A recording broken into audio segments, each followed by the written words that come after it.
નમસ્કાર મિત્રો, ફરી એકવાર અમારી ચેનલમાં આપ સૌનું હાર્દિક સ્વાગત છે. મિત્રો, જો તમે તમારા જીવનમાં કંઈક નવું શીખવા માંગતા હો તો ચેનલને અવશ્ય સબસ્ક્રાઈબ કરો. શ્રાવણ મહિનો એટલે કે ભગવાન શિવનો મહિનો, અને આ મહિનો ભગવાન શિવને ખૂબ જ પ્રિય છે. આ જ કારણ છે કે ભગવાન શિવના આ મહિનામાં કોઈ પણ ભક્ત સાચા મનથી કોઈ પણ સાધના કરે છે અથવા તો કોઈ વિશેષ પ્રયોગ કરે છે, જેથી તેની તમામ મનોકામનાઓ પૂર્ણ થાય છે. અને ભગવાન શિવના આશીર્વાદથી તમામ નવગ્રહો તેની સાથે ચાલવા લાગે છે.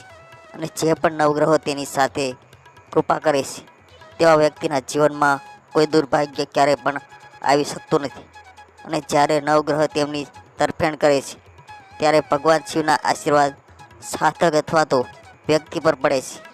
કહેવાય છે કે ભૂત હોય, પ્રેત હોય, કે કોઈ પિશાચ હોય, કોઈ યોની હોય, દેવતા હોય, પૂર્વજ હોય, આ સૃષ્ટિની કોઈ પણ યોની હોય, બધા જ ભગવાન શિવના ભક્ત છે અને તેમની આગળ પ્રણામ કરે છે. તો મિત્રો, આજના વિડીયોમાં અમે તમને ખૂબ જ ખાસ ઉપાયો વિશે જણાવીશું. અને જે કોઈ પણ ભક્ત આ ઉપાયો શ્રાવણ મહિનામાં કરે છે તેના જીવનમાંથી દુર્ભાગ્ય સંપૂર્ણપણે દૂર થઈ જાય છે તથા તેને સૌભાગ્ય પ્રાપ્ત થાય છે અને તે આગળ વધતો રહે છે.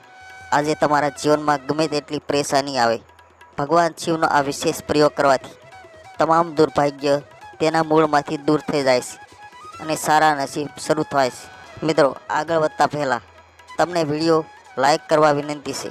તમારા મિત્રો સાથે શેર કરો અને ચેનલમાં નવા હોય તો ચેનલને પણ સબસ્ક્રાઈબ કરો. મિત્રો, આજે અમે તમારી સાથે ખૂબ જ રસપ્રદ વિષય પર વાત કરીશું. તે ખૂબ જ રસપ્રદ છે અને અમે જે વાત કરવા જઈ રહ્યા છીએ તે કીડી અને તેની વેણી સાથે સંબંધિત છે, જેને આપણે ઘણીવાર અવગણીએ છીએ. તેઓ તેમને પગ નીચે કસડી નાખે છે અને તેઓ તેમને દુષ્ટ કરતાં પણ કંઈ માનતા નથી. જો આજે હું તમને કહું કે મિત્રો, કીડીઓ ખૂબ જ મહેનતુ જીવ છે. તે એકતામાં રહેનારા જીવો છે. કીડીઓ વિશે વૈજ્ઞાનિકોએ પણ ઘણા રહસ્યો જાહેર કર્યા છે. જેમ કીડીઓ એકબીજા સાથે વાત કરે છે, એક શહેર પણ રચે છે. તે જાણે છે કે કેવી રીતે તમામ સ્ટોરેજની વ્યવસ્થા કરવી. આ નેટવર્ક વિશ્વના અન્ય નેટવર્ક કરતાં ઘણું વધુ સારું છે. મિત્રો, તેઓ એકસાથે પહાડ કાપવાની ક્ષમતા ધરાવે છે અને કીડીઓ આપણા શહેરને સ્વચ્છ રાખવામાં મહત્વપૂર્ણ યોગદાન આપે છે. મિત્રો, કીડીઓ વિશે શું વાત કરવી જોઈએ? તે આપણું જીવન પણ સકારાત્મક રીતે બદલી નાખે છે. અને જો તમે જોયું હશે કે જ્યારે પણ કોઈ વ્યક્તિ નિરાશ થવા લાગે છે, નિષ્ફળતાને કારણે પડવા લાગે છે, નર્વસ થવા લાગે છે, તો તેને સમજવામાં આવે છે. અથવા તો જ્યારે પણ તમે પ્રેરક વાતો સાંભળો છો ત્યારે તે કીડીઓનું ઉદાહરણ આપવા લાગે છે. જેમ કે કીડીઓ પર્વત પર ચડવાની ઉપમા ચોક્કસપણે આપેલ છે. કીડીઓ જ્યારે પણ દિવાલ પર ચડે છે ત્યારે તે વારંવાર પડે છે, પરંતુ તેમ છતાં તે ચડતી જ રહે છે. જ્યાં સુધી તે દિવાલ પર ન ચડે ત્યાં સુધી તે બેસતી નથી. જ્યારે પણ તે સફળતાના માર્ગ પર નજર નાખે છે તો તેમાં કીડીઓની ઘણી તસવીરો હોય છે. તેવી જ રીતે જો તમે જીવનમાં વારંવાર નિષ્ફળતાનો સામનો કરો છો અને જો તમે હારવાનું શરૂ કર્યું હોય તો તમારે પણ જોવું જોઈએ કીડીઓના ચિત્રો પર. જેમ કે તમારે તમારા ઈરાદા પ્રત્યે તમારી સમર્પણ અને મહેનત વધારવી જોઈએ, સખત મહેનત કરવી જોઈએ, જેથી તમે સફળતા મેળવી શકો. મિત્રો, જો તમારા ઘરમાં પણ કીડીઓ છે તો તમારે ત્યાંથી ડરવાની કોઈ જરૂર નથી. આજે અમે તમને જણાવવા જઈ રહ્યા છીએ કે કીડીઓ તમારા જીવનમાં શુભ યોગદાન લઈ આવે છે, કઈ કીડીઓ તમારા જીવનમાં સકારાત્મક ઉર્જા લાવે છે અને કઈ કીડીઓ તમારા જીવનમાં નકારાત્મકતા દૂર કરે છે. મિત્રો, જો તમારા ઘરમાં કીડીઓ છે, તમારા રસોડામાં કીડીઓ છે, તમારા બગીચામાં કીડીઓ છે, તો તમે સ્વાર્થી વ્યક્તિ હોઈ શકો અથવા તો તમે નસીબના અમીર પણ હોઈ શકો છો. મિત્રો, શક્ય છે કે તમારા ઘરમાં એક કીડી પણ ન હોય, કારણ કે આપણે દિવસ રાત મહેનત કરીએ છીએ કે આપણા ઘરમાં કીડીઓ જરા પણ ન દેખાય. અને શક્ય છે કે તમારું ઘર કીડીઓથી ભરેલું હોય. તો મિત્રો, જો તમારા ઘરમાં કીડીઓ હોય તો તમારે આ વિડીયો ખૂબ જ કાળજીપૂર્વક જરૂર સાંભળવો જોઈએ. વાત થોડી વિચિત્ર લાગશે, પરંતુ જ્યોતિષ શાસ્ત્રમાં કીડીઓને ખૂબ જ મહત્ત્વ આપવામાં આવ્યું છે. આજે અમે તમને જણાવીશું કે આ પ્રાણી તમારા જીવન, તમારા નસીબ અને તમારા સ્વાસ્થ્ય પર કેવી રીતે અસર કરી શકે છે. મિત્રો, ધ્યાન આપો. સૌપ્રથમ તમારે ધ્યાનમાં લેવું જોઈએ કે તમારા ઘરમાં વધુ ભૂરા કે કાળા રંગની કીડીઓ છે, કારણ કે આ તમારા ભાગ્યનું જોડાણ જણાવશે. આપણા ધર્મમાં એવી પરંપરા છે કે જે વ્યક્તિ 84 લાખ જન્મમાં ફરી ફરીને 84 લાખ કર્મો પૂર્ણ કરે છે તેને ભોગવવું પડે છે. દરેક જીવમાં ભગવાનનો વાસ છે. મિત્રો આજે તમને સાંભળીને આશ્ચર્ય થશે, પરંતુ એક રીતે કાળી કીડીઓ પણ ભગવાન વિષ્ણુનો વાસ માનવામાં આવે છે અને ગ્રહોમાં આ કાળી કીડીઓ પર શનિનું વર્ચસ્વ માનવામાં આવે છે. તેથી જો તમારે વૈકુંઠ પ્રાપ્ત કરવું હોય અને વૈકુંઠમાં ભગવાન વિષ્ણુનો સંગ મેળવવો હોય તો તમારે કીડીઓને ચોખાનો લોટ આપવો જોઈએ. મિત્રો એવું માનવામાં આવે છે કે વૈકુંઠ લોકમાં ગયા પછી માણસ પોતાનો સમય આનંદથી વિતાવે છે અને તેને 84 લાખ જન્મોમાં ભટકવું પડતું નથી. વ્યક્તિ પૃથ્વી પર આવવા જવાના ચક્રમાંથી મુક્ત થઈ જાય છે. મિત્રો જે લોકો ચોખાને ખાંડમાં ભેળવીને પાવડર બનાવીને કીડીઓને ખવડાવે છે તે દુર્ભાગ્યથી મુક્ત થાય છે. તમારી કુંડલીમાં ગમે તેટલું કમ નસીબ હોય અથવા તો કેવા દોષો હોય તે મહત્વનું નથી. જો તમે કીડીઓને ચોખાનો લોટ ખવડાવશો તો તમારું નસીબ બદલવામાં વધુ સમય લાગતો નથી. મિત્રો તમારું દુર્ભાગ્ય મિનિટોમાં સારા નસીબમાં બદલવા લાગે છે અને પરિવારમાં સુખ શાંતિ અને સંવાદતા રહે છે. જો તમારા જીવનમાં ઘણી બધી મુશ્કેલીઓ આવી રહી છે, તો જીવનમાં અવરોધો આવી રહ્યા છે, તો મિત્રો કીડીઓથી આ નાનકડો ઉપાય કરી લો અને તમે તમારા જીવનમાં દરેક પ્રકારના આશીર્વાદ મળશે જે તમારી પ્રગતિમાં આવી રહ્યા છે તેનાથી તમને રાહત મળશે. તમારે કીડીઓને માટે થોડું કામ કરવું પડશે. જો તમે ઈચ્છો તો તમે ઘરે સૂકા નાળિયેરનો પાવડર પણ બનાવી શકો છો. સૂકા નાળિયેરને કાપીને પાવડર બનાવી લો, તેમાં થોડી ખાંડ મિક્સ કરો અને કીડીઓને ખવડાવો. તો મિત્રો ચોક્કસ તમારા જીવનમાં કે તમારા ઘરની આસપાસ રહેલી બધી જ નકારાત્મક ઉર્જા તમારાથી દૂર થઈ જાય છે અને સકારાત્મક ઉર્જા તમારા ઘરમાં રહે છે.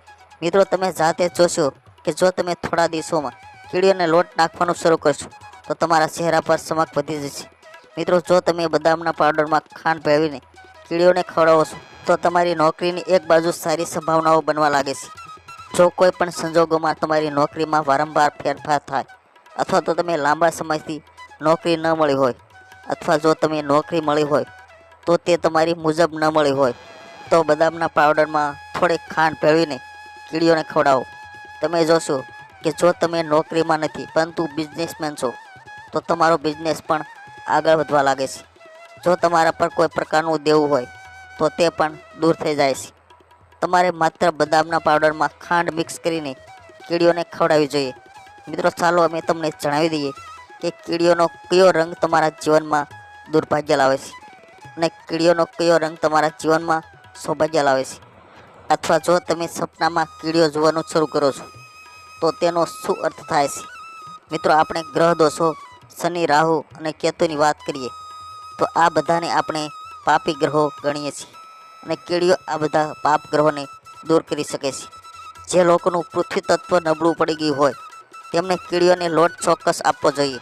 જો શનિની મહાદશા હોય, સાડેસાતી હોય, ઢૈયા કે કુદૃષ્ટિ હોય તો તમારે શેકેલા લોટમાં મંજરી તૈયાર કરવી જોઈએ.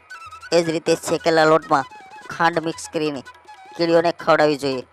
મિત્રો આનાથી પ્રગતિમાં માર્ગમાં જે પણ અવરોધો આવે છે તે બધા દૂર થાય છે અને સફળતાનો માર્ગ મોકળો થાય છે. મિત્રો તમે ઘણી વખત જોયું જ હશે કે ઘણા લોકોના માથામાં ખોડો થાય છે અને ઘણા દિવસો સુધી તમે જોયું હશે કે ડેન્ડ્રફ બહાર નથી આવતો. મિત્રો તમે ગમે તેટલા કુશળ નિષ્ણાતોની સલાહ લો, તમે કેટલા ઘરેલું ઉપચાર અજમાવો અથવા તો દવા લગાવો, એવું બને છે કે લોકોને અચાનક માથામાં ખૂબ જ ખંજવાળ અથવા તો ખોડો થાય છે. તે સારવાર કરવા છતાં તે ઠીક થતો નથી. તો આવા લોકો પર રાહુની ખરાબ નજર હોય છે. દરેક કામમાં અવરોધો આવે છે અને તેમને સંઘર્ષ કરવો પડે છે. મિત્રો જો તમારો રાહુ નબળો હોય, જો તમે કન્યા રાશિમાં બેઠા હો તો તમારે દર શુક્રવારે કીડીઓને ખાંડ ચોક્કસ ખવડાવવી જોઈએ. મિત્રો જો તમારી કુંડલીમાં સૂર્ય મધ્યમાં હોય અથવા તો તુલા રાશિમાં હોય અથવા સૂર્ય નબળો હોય તો તમારે દર રવિવારે ખીર બનાવીને કીડીઓને જરૂર ખવડાવવી જોઈએ. મિત્રો આ સિવાય જો તમારા પર કેતુની અશુભ અસર થઈ રહી છે અને તમે તેના સંબંધિત રોગોથી પરેશાન છો તો તમારે 43 દિવસ સુધી એક નાનકડો ઉપાય કરવો પડશે. લોટની મંજરી બનાવો, લોટને તળી લો, તેમાં થોડો ગોળ ઉમેરો, લોટની મંજરી બનાવો અને તેમાં કીડીઓને રોજ નાખો. આ સિવાય કેતુના પ્રભાવથી બચવા માટે તમે કાળો અથવા તો સફેદ ધાબળો પણ દાન કરી શકો છો. અને જો તમે તમારા જીવનમાં પિતૃદોષથી લગતી સમસ્યાઓનો સામનો કરી રહ્યા છો તો મિત્રો પિતૃપક્ષમાં આનાથી વધુ સારો કોઈ ઉપાય નહીં હોય. પિતૃપક્ષના અશુભ પ્રભાવથી બચવા માટે તમારે પિતૃપક્ષમાં પણ આ ઉપાય કરવો પડશે. અને આ પછી દરેક અમાવસ્યા સુધી તમે જે પણ ભોજન ઘરમાં બનાવો છો તેમાંથી થોડો ખોરાક કીડીઓને પણ ખવડાવો. જો ગ્રહના અશુભ પ્રભાવને કારણે તમારા બધા જ કામ બગડી રહ્યા છે અને તમે શક્તિશાળી ગ્રહોથી પીડિત છો તો તમારે મીઠી રોટલી બનાવીને કીડીઓને ખવડાવવી જોઈએ. અમે તમને આ ખૂબ જ ચમત્કારિક ઉપાય જણાવી રહ્યા છીએ. તમે જોશો કે તમારા પર દેવી લક્ષ્મીની કૃપા વરસવા લાગશે. મિત્રો, કીડીઓ દેખાવામાં ઘણી નાની હોય છે, પરંતુ તેમના કાર્યો ખૂબ જ મોટા હોય છે. અને આ દુનિયામાં તે લોકો કીડીઓને સમજશે, તેઓ આપણા જીવન પર કેવી અસર કરે છે, તેઓ જે સંકેત આપે છે, શુભ સંકેતો અને અશુભ સંકેતો, તે બંને સમજી શકાય છે. વ્યક્તિ તેમને ધ્યાનથી જુએ છે. તમને જણાવી દઈએ કે જો તમે તમારા ઘરમાં કાળી કીડીઓ દેખાવા લાગે તો તમે ભાગ્યશાળી બનશો. ચોક્કસપણે તમારે ફિનાઇલથી ઘર સ્વચ્છ અને વ્યવસ્થિત રાખવું જોઈએ, પરંતુ તેમ છતાં પણ કીડીઓ બહાર આવવા લાગે છે તો એક સારો સંકેત છે, અને તમારે તે હકીકત સ્વીકારવી જોઈએ કે તમારું ભવિષ્ય પ્રકટ થવાનું છે. તમારું નામે સારી દિશામાં ફેલાઈ રહ્યું છે. મિત્રો, તમારા ઘરમાં સુખ સમૃદ્ધિનો વાસ થશે. જો તમારા ઘરની છત કે અથવા તો દિવાલ પર કાળી કીડીઓની લાઈન દેખાવા લાગે તો સમજો કે તેનાથી તમારી આવક અને પ્રગતિમાં વધારો થશે. મિત્રો, જો ઘરમાં લાલ કીડીઓ દેખાવા લાગે છે, ખાસ કરીને ઈંડા લઈને જતા જોવા મળે, તો સમજી લેવું કે મોટી સમસ્યાઓ અથવા તો આફતો તમને ઘેરી લેવાની છે. ભારે નુકસાન થવાની સંભાવના છે. ઘરમાં રોગ અને મતભેદ વધી શકે છે. જો તમે ઘર બનાવતા હો અને ખોદતી વખતે કીડીઓ નીકળે અથવા તો કીડીઓ દેખાય તો તે અશુભ માનવામાં આવે છે. મિત્રો, આવી સ્થિતિમાં કીડીઓને ખાંડ અને લોટ ખવડાવો, અને જ્યારે કીડીઓ ત્યાંથી જતી રહે ત્યારે નવા ઘરની શરૂઆત કરવી જોઈએ. મિત્રો, કીડીઓ માટે ઘણા બધા ઉપાયો છે, અને હવે અમે તમને જણાવી દઈએ કે જો તમે સપનામાં ક્યારેય પણ કીડીઓ જુઓ તો તેનો અર્થ શું છે. મિત્રો, જો તમે સપનામાં કીડીઓ ઓછી દેખાય તો સમજવું કે આ આર્થિક લાભની નિશાની છે, પરંતુ જો કીડીઓ મોટી સંખ્યામાં દેખાવા લાગે તો તમારા જીવનમાં મોટી સમસ્યાઓ ઊભી થઈ શકે છે. મિત્રો, સપનામાં પણ કીડીઓને મારવી જોઈએ નહીં. કીડીઓને મારતા જોવાથી સફળતામાં અવરોધો આવે છે. તેથી જ્યાં પણ કીડીઓ મળે ભૂલથી પણ તેને મારવી ન જોઈએ. કીડીઓને મારવાથી નસીબ નબળું પડે છે, દુર્ભાગ્યને આમંત્રણ આપે છે.